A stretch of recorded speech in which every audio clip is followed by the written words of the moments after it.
Hello les leaders, on se retrouve pour votre émission, votre camp d'entraînement business. Et oui, on peut s'entraîner au business virtuellement tous les jours du lundi au vendredi, 13h30 et 20h30. Et j'ai l'immense plaisir vraiment de vous accompagner dans ce processus de transformation. Si vous vous connectez pour la première fois ou que vous regardez cela en replay, bienvenue. Je suis Farida Kadiri, entrepreneur, business et master coach. Et ce qui m'a poussé vraiment à créer ce camp d'entraînement business, a démarré avec le début du confinement, c'était de me dire soit je continue juste de donner de l'information ou au contraire, j'accompagne mes clients vraiment à pratiquer leurs compétences. Parce que ce n'est pas parce que vous savez beaucoup de choses que vous les appliquez. Et souvent, la raison qui nous empêche de passer à l'action, c'est que on n'a pas de résultat. Donc, c'est uniquement par la pratique et avoir du feedback qu'on progresse. Donc, tous les jours, vous avez l'opportunité de progresser sur une compétence, que ce soit le pitch, le copywriting, le closing, le branding, le networking. Et c'est ce que nous faisons tous les jours, tous les jours, tous les jours.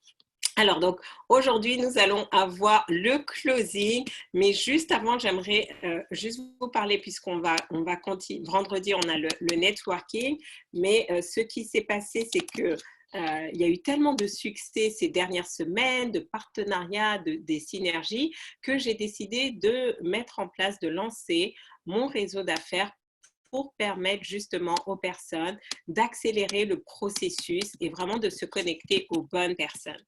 Donc, on a notre prochaine réunion d'information demain à 12h30, 12h30 et 13h30. Donc, si vous n'y avez pas encore participé ou si vous souhaitez participer, remplissez ce formulaire afin que je puisse vous envoyer l'invitation, puisque c'est une invitation privée uniquement pour les personnes qui sont intéressées justement de faire partie d'un réseau où non seulement vous allez pouvoir contribuer, mais aussi vous allez pouvoir recevoir. Et c'est vraiment important, surtout avec la période que nous traversons aujourd'hui. On ne peut pas juste compter sur Internet. Internet a des avantages, Internet a des inconvénients. Internet peut être rapide, Internet peut être long, Internet peut nous permettre de toucher beaucoup de personnes ou pas du tout les bonnes personnes. Mais quand vous avez un réseau autour de vous et que les personnes sont bienveillantes et veulent vous voir réussir et donc justement peuvent vous connecter avec les bonnes ressources, les bonnes personnes et c'est ça qui vous propulse et c'est ça qui vous accélère. Donc même si effectivement on peut mettre en place une stratégie de réseaux sociaux, ne négligez pas la stratégie du réseau d'affaires, ça va faire toute la différence. Donc le réseau VSA Network sera lancé en septembre. Donc là, nous faisons les réunions d'information justement pour vous expliquer le fonctionnement, mais aussi savoir qu'est-ce que vous attendez, qu'est-ce que vous recherchez et comment vous avez envie de contribuer. Parce que c'est ça le plus important, comment vous aussi vous avez envie de contribuer. Si vous venez dans ce réseau juste pour prendre, ça ne va pas fonctionner. Donc, réunion d'information demain, jeudi, 12h30, 13h30. Donc, il n'y aura pas de replay, ça ne sera pas sur les réseaux sociaux. Donc, vous devez absolument remplir le questionnaire que je viens de vous mettre pour recevoir l'invitation. Et donc, vendredi, on va avoir notre avant-dernier coaching laser sur le networking. Donc, c'est vraiment, en ce moment, nous sommes en train de faire les dernières semaines de ce camp d'entraînement business.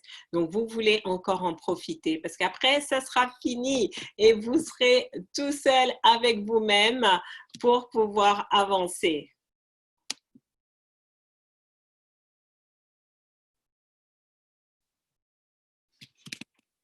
D'accord. Donc, aujourd'hui, on revient maintenant sur le closing. Donc, qu'est-ce que le closing? Le closing, c'est un terme anglais, mais juste pour vous expliquer. Alors, attendez. Voilà. Donc, le coaching, c'est un terme anglais qui veut dire vraiment fermer, clôturer. Donc, c'est vraiment ça. Quand vous êtes dans les affaires, l'objectif, c'est de closer les personnes avec qui vous êtes. Soit les closer sur un contrat, soit les closer sur un autre rendez-vous, soit les closer sur une recommandation. Peu importe, en fait. C'est vraiment de dire que vous closez quand vous arrivez à obtenir ce que vous vouliez de la personne, tout en respectant bien sûr la personne. Donc, bien évidemment, c'est avec bienveillance, éthique, honnêteté, intégrité.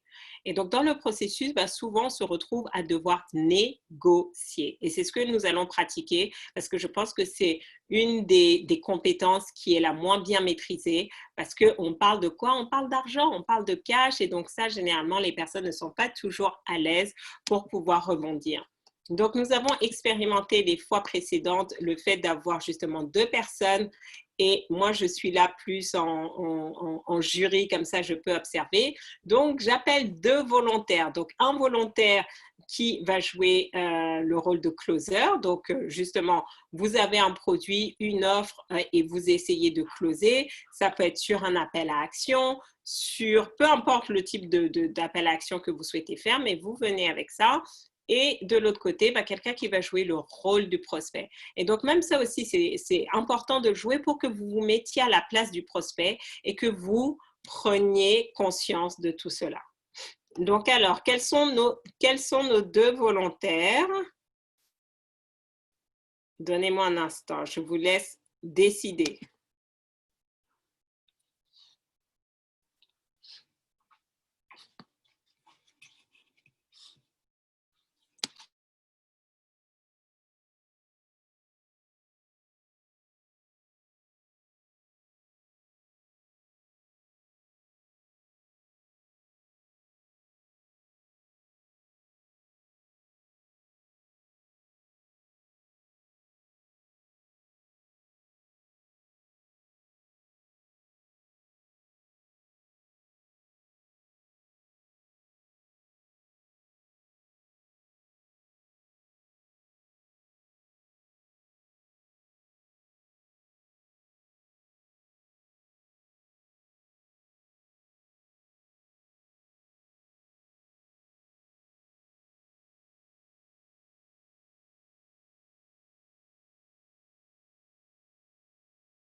Alors, avons-nous nos 2 volontaires pour jouer les rôles de prospect et de closer?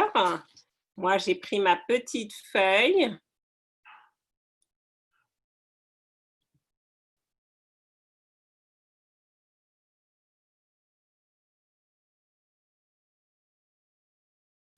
N'ayez pas peur, c'est très fun. Alors, très bien. Donc, on a déjà une volontaire pour être prospect, mais il me faut un closer. C'est surtout ça le plus important. Il me faut un closer, une closeuse. Qui se lance?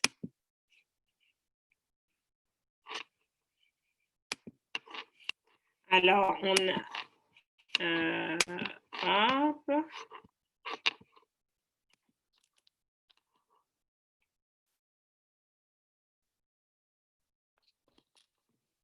Alors, attendez. Apparemment, ça coupe.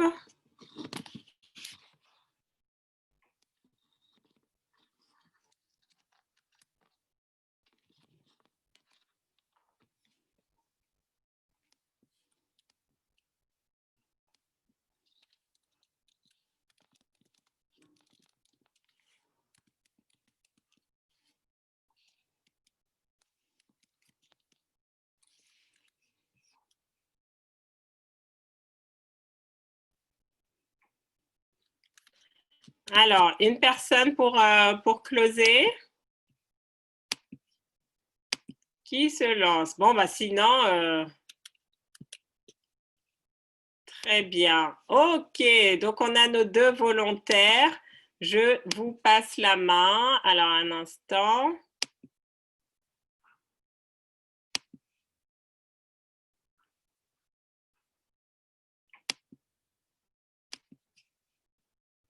Voilà, donc vous allez pouvoir brancher votre caméra.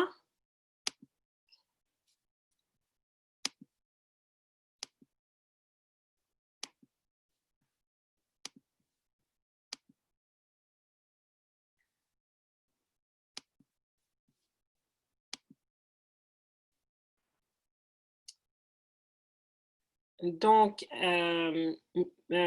Véronique, tu vas nous donner le scénario. Hello. Donc, tu donnes à Micheline. Micheline, on attend que tu branches ta caméra. Donc, tu vas donner le scénario à Micheline.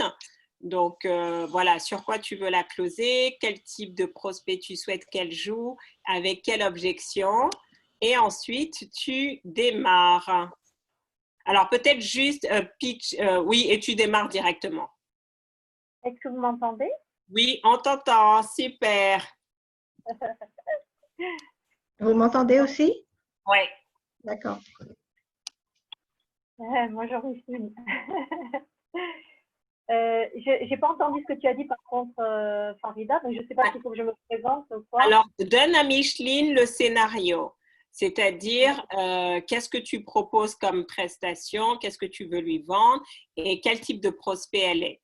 Est-ce que c'est une école, une crèche, une entreprise et quelle est l'objection que tu souhaites qu'elle ait au sujet de ton offre pour qu'elle sache comment gérer la conversation. D'accord. Toujours bibliothèque, hein. Bibliothèque, c'est une bibliothèque, donc, enfin une bibliothécaire. Je te démarche pour proposer un spectacle et tu me dis que tu n'as pas de budget. D'accord. Je ne sais pas ce que je vais dire. Je n'ai rien préparé, alors. Tu me dis, oui, tu me dis que tu n'as pas de budget, bon, ça sera comme ça sera. Voilà.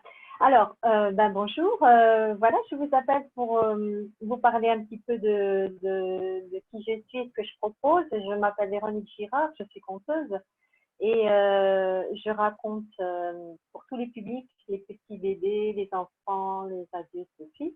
Et ça fait 25 ans que je suis conteuse, hein, j'ai un large répertoire et donc je voulais savoir si vous programmez des conteurs dans votre bibliothèque.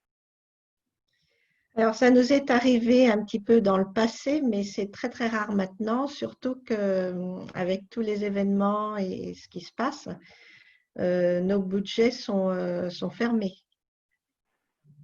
Vos budgets Sont fermés, sont clôturés. Il n'y a pas de budget pour ce genre d'activité, si vous voulez. D'accord, pas du tout. Et dans le passé, vous aviez une programmation? Ça nous est arrivé une fois, il y a quelques années déjà. Mais ça n'a pas fait un vrai succès fulgurant, donc on a un peu laissé de côté. Et maintenant, ce n'est plus notre priorité, les spectacles. Bien que ça soit intéressant ce que vous proposez, mais ce n'est pas vraiment le bon moment. D'accord. Et est-ce que vous racontez vous-même dans votre bibliothèque? Enfin, est-ce qu'il y a des séances de contes? Non, pas du tout. Pas du tout, pas du tout. Et qu'est-ce que je peux vous demander ce que vous faites, comment vous animez votre bibliothèque, ce qui vous intéresse, sur quoi vous mettez la priorité? Alors, la priorité, c'est plus un amusement pour les enfants ou alors quelque chose pour aider les enfants à mieux apprendre, des petites techniques pédagogiques, des choses comme ça. D'accord. Et jusqu'à maintenant, vous n'avez pas pensé au conte parce que le conte a une valeur éducative importante justement pour aider les enfants à acquérir le langage, à bien acquérir les structures du langage. C'est très formateur. Et comment vous faites ça? Quels sont les résultats que vous avez eus jusqu'à maintenant? Bon, moi, je raconte des histoires du répertoire traditionnel. Ce sont des histoires donc, qui peuvent être soit de notre culture, hein, par exemple des contes de Grimm, ou alors je peux puiser dans les albums. Ça peut même se faire en collaboration avec vous pour voir quel type d'histoire vous aimeriez que je raconte. Et puis, comme je suis également musicienne, je compose des petites chansons où je chante des ritournelles, des chansons du répertoire que les enfants peuvent connaître. Et je les fais chanter. C'est assez interactif, c'est très vivant. Et il peut y avoir, après la séance contée, il peut y avoir justement une exploitation de l'histoire avec les enfants. C'est intéressant. Vous pouvez même, je sais pas, par exemple, les amener, organiser un atelier de dessin et puis leur faire illustrer des histoires. On peut même organiser une petite séance pour parler de l'histoire, faire que les enfants expriment ce qu'ils ont ressenti. Il y avoir même des prolongations sur les émotions, par exemple. On peut parler des émotions, parce que les histoires sont des récits qui parlent aux émotions essentiellement. Donc, il faut mettre les émotions chez l'auditeur. Très intéressant, cette facette que vous me décrivez. La partie chant et émotion m'interpelle assez. Par contre, je vous dis, c'est peut-être très dommage, mais j'ai aucun budget de possible à vous allouer. D'accord. Et pour l'année prochaine, vous auriez le budget. À quel moment de l'année vous savez de quel budget vous disposez et comment vous planifiez Alors, les budgets, la programmation? nous avons terminé notre temps. Comment? Je crois que j'ai entendu la sonnerie de Farida. Ah, d'accord. Moi aussi, j'ai entendu. Non, c'est pas la mienne, hein. Continuez, continuez. Ah, d'accord, d'accord. Écoutez, souvent, soit c'est en janvier, vers la mi-janvier, on fait une réunion pour décider un peu les activités de l'année. Ou sinon, ça peut se faire en mi-novembre. Mi-janvier, mi-novembre. Bah, écoutez, est-ce que vous êtes d'accord pour que je vous rappelle un peu début novembre, par exemple, pour que je me rappelle à vous, que je vous reparle si vous avez des questions d'ici là? Oui, pourquoi pas, pourquoi pas. Je ne veux pas vous donner des faux espoirs, mais pourquoi pas. Je suis ouverte à vous entendre. Je peux aussi vous envoyer ma documentation. Non, ça ne sera pas la peine, non. D'accord. Bon. Bah, écoutez, je vous remercie. Merci beaucoup et bonne chance, bonne continuation. Merci à vous. Bravo! Bon, on est allé jusqu'au bout de la conversation. Top. Alors, Véronique, ton ressenti sur cet échange avec notre super bibliothécaire Micheline. Comment tu as vécu ce moment? Ça, c'est le plus dur. Hein. Quand une bibliothécaire me dit d'emblée qu'elle n'a pas de budget, voilà quoi. La seule issue que je vois, c'est garder un contact, parler de moi pour qu'elle éventuellement elle se souvienne de moi et qu'elle ait envie, lui donner l'envie quoi pour l'année d'après. C'est la seule chose que je puisse faire. Ok, très bien. Et toi, Micheline, donc pendant ce temps, les autres, mettez votre feedback dans le chat pour Véronique et Micheline, enfin Véronique surtout. Oui. Donc Micheline, toi, comment tu as vécu l'échange avec Véronique?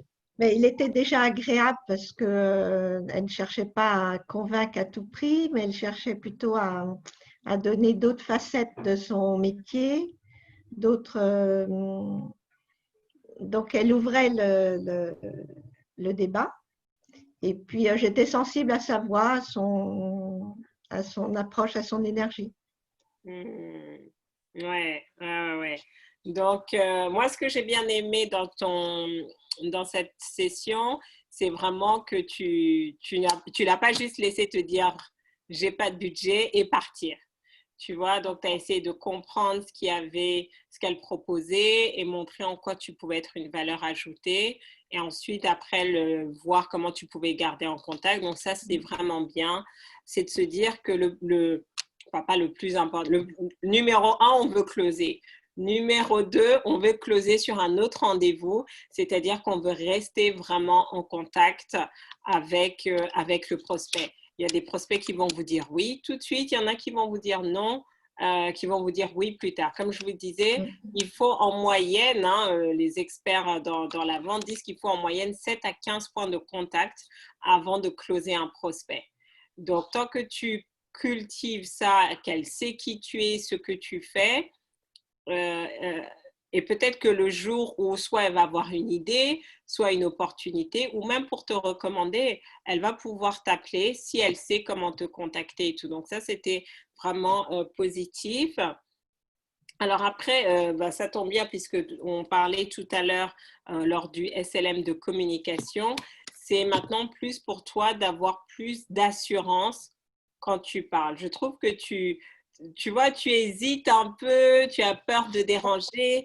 Donc tu le dis, bon, je voulais savoir si vous programmez. Je dis, mais non, si tu viens comme ça, tu vois, tu ne démontres pas d'assurance. Donc, théoriquement, donc, soit tu as déjà fait tes recherches et donc tu connais le fonctionnement de cette bibliothèque, ou sinon, voilà, tu lui dis, bon, bonjour madame, voilà, je sais que la difficulté des bibliothèques, c'est à chaque fois d'animer pour les membres et de trouver des activités éducatives, notamment pour les enfants. Donc, je suis Véronique, donc j'ai 25 ans d'expérience dans l'art de compter, notamment pour les enfants. Et je sais qu'à chaque fois, j'ai fait plus de X bibliothèques ces dernières années. À chaque fois, le retour que j'ai, c'est waouh, merci infiniment. Les enfants ont beaucoup aimé, ça les aide à développer leurs émotions. Donc, j'aimerais savoir. De quoi? De quoi? J'ai pas dire ça. J'ai pas J'ai compris. dit ça. Tu as du mal à J'ai quoi? à dire ce que tu viens de dire, à me mettre en avant comme ça pour Oui, dire mais tu dois te mettre en valeur. Tu dois te mettre en ouais, valeur. Donc, tu l'as fait sur la fin où donc, justement, le deuxième point, c'était tu commences par je peux vous demander comment vous animez votre bibliothèque. Enfin, tu vois, tu vas réécouter. Bon, tu as fait la démarche, mais bon, comme là, on est en coaching laser, tu vois, donc c'est plutôt avec beaucoup d'assurance. Donc, oui, effectivement, je comprends tout à fait que vous n'ayez pas de budget aujourd'hui. Bon, quand vous en aurez prochainement, mais j'aimerais savoir si effectivement je peux vous apporter de la valeur ajoutée. Aujourd'hui, quels sont les types d'animations que vous proposez aux membres? Tu vois, avec beaucoup plus d'assurance. Les gens, c'est fou, surtout en ce moment où on est beaucoup dans l'incertitude, les gens suivent les personnes qui ont confiance en elles. Et vous savez quoi? Vous savez pas pourquoi les arnaqueurs fonctionnent bien? C'est parce qu'ils projettent une certaine confiance. Et donc, ils ont tellement confiance que ça rassure et que les gens ne posent plus de questions. C'est peut-être pas le meilleur exemple, mais c'est pour vous montrer à quel point quand vous avez confiance en vous, ça devient contagieux parce que les autres ont confiance en vous. qu'est-ce que tu as dit qui marchait bien? J'ai pas entendu. Les quoi? Non, je disais pourquoi les arnaqueurs réussissaient à arnaquer les gens. D'accord? Donc, mais c'était pour montrer qu'en fait, ils projettent tellement de confiance en eux que les gens ont confiance en eux et ne font plus leur due diligence. Parce qu'après, on se dit, oui, mais toi, comment intelligente comme tu es, comment tu t'as pas vu le truc? Mais c'est parce que l'autre a projeté tellement de confiance en soi. Donc, c'est pour vous montrer la puissance de la confiance en soi dans votre communication. Ça devient contagieux. Et donc, si tu parles avec conviction comme ça, tu vas voir que même si elle n'a pas le budget, elle va se rappeler de toi. Et dès qu'il va y avoir une opportunité, elle va te rappeler. Mais le plus important, mais ça veut dire quoi? Tu dois te mettre en valeur pour que tu deviennes mémorable dans son esprit. Si tu n'es pas mémorable dans son esprit, et donc demain, pour le branding, justement, on va reparler de comment se mettre en valeur, mais si tu n'es pas mémorable dans son esprit, tu seras juste une énième prestataire qui l'a sollicité. Au lieu qu'elle se rappelle de ah, mais oui, Véronique, la conteuse russe. Même si tu n'es pas russe, mais elle va t'associer à la Russie et tout. Tu vois, vous voulez que les gens vous donnent des petits surnoms là. Vous m'avez baptisé de fusée Faridator, mais quand ah oui, Farida la fusée, bon maintenant vous vous rappelez que oui, si je veux décoller, c'est mieux d'aller dans une fusée que sur un vélo, quoi. D'accord? Donc peu importe, mais comme ça, elle va se rappeler de toi. Et c'est ça le plus important. Et donc voilà, donc ce qui était bien, ce qui était vraiment bien, c'est que tu lui as donné des idées sur comment exploiter. J'ai bien aimé quand tu as dit, c'était un truc du style, bon ben voilà, moi je peux raconter, mais derrière, vous pouvez, en gros, tu lui montrais l'après. C'est pas juste je viens, je raconte, mais derrière, on peut faire des ateliers et tout. Donc là, c'est bien parce que quand tu aides le prospect à se projeter, ça lui donne des idées. Soit il dit, ah, bah, j'aime bien cette idée, ou ça lui donne lui-même des idées. Ah, bah, tiens, c'est vrai, je n'avais pas pensé à ça, on peut faire ci, on peut faire ça.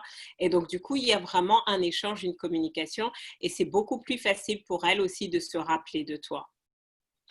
Est-ce que ça fait sens pour toi, Véronique? Oui, oui, bah, je vois bien là où ça pêche. Mais ça va venir avec la pratique, rassure-toi, mais j'étais tellement nulle dans l'art de me mettre en valeur. Franchement, je ne savais, on me posait des questions et je me disais, mais j'ai rien fait, mais je suis insignifiante et tout. Et ça m'a demandé quelques années avant de dépasser ça, mais c'est pour ça que je sais que c'est possible. Et j'ai dû apprendre à dépasser ça toute seule. L'avantage, c'est que maintenant, vous m'avez à vos côtés. Donc, et plus je vous connais, plus je vois sur quoi vous pouvez vous focaliser en fait, parce que je vois tout de suite les pépites. Donc, tu as vraiment ce parcours-là. Comme je te l'ai dit, je pense que c'était la semaine dernière ou il y a 2 semaines, parce que tu as fait quoi, 1000 spectacles? Oui, oui, plus de 1000, oui. Voilà, donc moi je pense qu'au lieu de dire 25 ans d'expérience, tu dis, ben voilà, j'ai compté dans plus de 1000 spectacles. Ça aura même plus, ça aura plus d'impact que 25 ans d'expérience. Mais c'est concret. Ouais. C'est concret. Alors, donc les feedbacks des autres. Alors, Asita qui dit, Véronique, pourquoi tu n'as pas calé une date de rendez-vous? Ça, j'aime bien faire, même si c'est dans longtemps, parce que du coup, au moins, c'est dans l'agenda et ça, toi, ça te rappelle. Dans ce contexte, c'est pas possible, quoi. De quoi? Je connais bien. Dans ce contexte, c'est pas possible. Je Pourquoi? connais bien les bibliothécaires. Bah, parce que d'abord, elles ont pas, elle vient de me dire qu'elle n'avait pas de budget. Donc, Non, je vais non, pas. non. Tu dis juste non, en prenant rendez-vous, juste pour que vous me teniez au courant de l'actualité de votre bibliothèque. C'est Oui, mais juste ça ça. les dérange. Ça les dérange. Ils ont Non, mais pas. regarde, ça, c'est ta croyance. Si tu te dis que ça les dérange, ça va Mais les déranger. je le sais parce que j'ai l'habitude de discuter avec des bibliothécaires. Oui, mais parce qu'en fait, tu viens avec cette énergie. Je suis désolée de vous déranger, madame. Donc, comme tu te vois en train de les déranger, tu ne te vois pas en apporteuse de solution, bah forcément, elles te disent que tu les déranges. Rappelez-vous, ce que vous avez comme feedback n'est que le reflet de l'énergie que vous mettez. Si tu vas avec l'énergie, je suis en train de te déranger, elles vont te dire, ah, on n'a pas le temps, on est trop busy. Si tu viens avec l'énergie, justement, je suis là pour vous faciliter la vie, tu vas voir qu'elles vont t'écouter différemment. Ce n'est que l'énergie que toi tu projettes. Donc, vous voyez que ce sont vos croyances limitantes qui vous empêchent d'avancer. Si vous vous dites certains scénarios, ce sont ces scénarios-là qui vont se mettre en place. Oui, mais bon, là, franchement, je ne me sens pas. Oui, non, ce que je veux dire, toi, tu ne le sens pas, ça, c'est quelque chose. Mais ce que je veux dire, c'est que si tu ne te vois pas le faire, tu ne vas pas le faire. Donc, vous voyez comment, à chaque fois, c'est la pensée qui précède l'action. Et que l'état d'esprit dans lequel vous sollicitez vos prospects va déterminer le résultat. Mais c'est un peu dans cet esprit-là que je lui ai demandé si je pouvais la rappeler pour qu'on en rediscute un peu de temps Oui, avant mais sa réunion. le fait de caler le rendez-vous, même si c'est au mois de novembre, c'est ancré. Même si elle ne décroche pas quand tu vas la rappeler, elle va se rappeler. Elle va se rappeler de toi. C'est ce que vous voulez. Et là, tu as une bonne opportunité, tu as une bonne excuse pour la rappeler. Certains d'entre vous, j'ai fait ça avec vous. On s'est dit, oh, pas maintenant et tout. On a calé le rendez-vous. Quelque temps après, je vous appelle et aujourd'hui, vous êtes dans le programme. Donc, je sais que ça marche. Pourquoi? Parce que tu dois construire la relation avec la personne.